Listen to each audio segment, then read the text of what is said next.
Ing sementeryo ing pe katalwing lugal na aisip mong tuknangan nung metong kang individual na ating masanting nga estado o ating agyukimbye.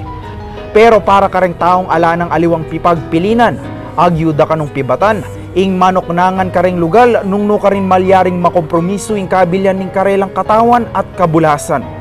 Metong nung alimbawa ring residente ning lugal ay tiging Santa Lucia, San Fernando, king mumunang lawi ang timong metong yamong karaniwang komunidad iti, ding pangkaraniwang memalen. Pero king sumangid daring pita paltapal plywood ring pakasementong pansyon, nung no karin makadaton la ring katawan daring meyango na biye, na eda kananunano ring residente.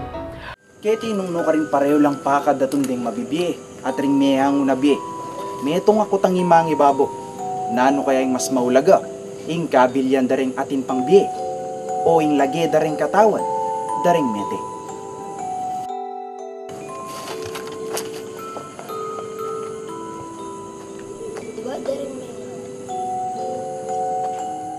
Dakal kwentong dudurot king mabilog a komunidad, kaya be na ing milyari inyang kadwang aldo ning Oktubre ning salukuyang banwa, nung no ka rin personal da kanong asak siyan ring meto nga pamilya, ing pangabuklat da ring sementadong pansyon, at pangabulalag da ring katawan da ring mete apaka daton king sementeryo.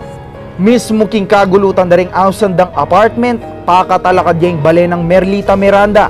Kwento ng Miranda, migit pabula na yung milabas. Kabang mamangan lareti king karelang bale, masika na tunog na antimoduldul, ing linigalig king tahimik dang pagtuan ding pamilya. Kami, MBM makani talagang kalulu kami niya keti kemiras. Uning MES pe kitang ding pansyon, mag-collapse la talaga. Uling pila na kaming years keni, maliliari ta. Alala ka nung kamali-mali ring mikakamaganak na may sira ning pansyon, king kasumangid ning karelang pader. Sakto kami pang mamangan.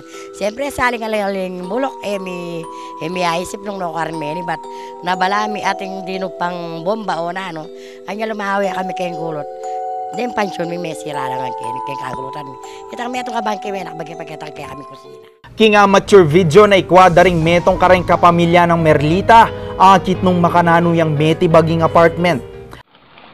Aray.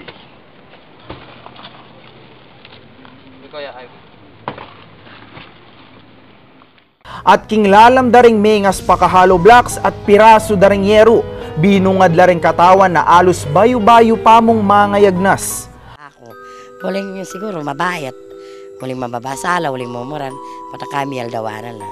Nang kabulok ay nga babaw mi, siyempre dakalakaya po. Anya makanyang kami migporsige na palingon mi keng sa portorero. Lingon ang daneman, inais da naman yung keti. Makasulaso kabaw yung kinailangan dang pibatan ring residente ning Mans Gold Santa Lucia king kilog ning apatayaldo. Inya naman migdesisyon no ring residente na ila na mismong maglako karing katawan iba't karing mibuklat a pansyon. Magpasalamat la kano ring residente king metong karing manibala king barangay na migmasabalyang sumaw piti king pangapasara king mibuklat a pansyon.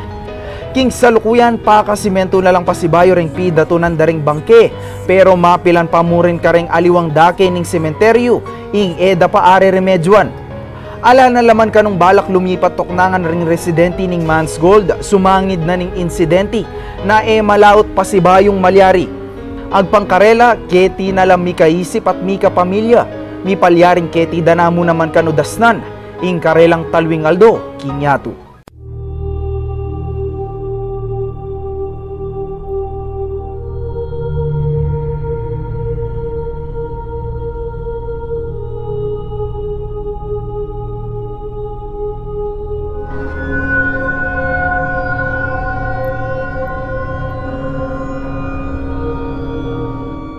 King oras sa kailangan ng mamili, pila tandaring mabibiye at ring ala ng pangisnawa. Mangibabo pamurin kanu, ing kabilyan at kabulasan, daring atin pang pagasang kumabiye, king babo ning yatu. Ako po JD Manaloto para King Down Special Report ning News Force Pampanga. Balitang tutuking balen, susuyo.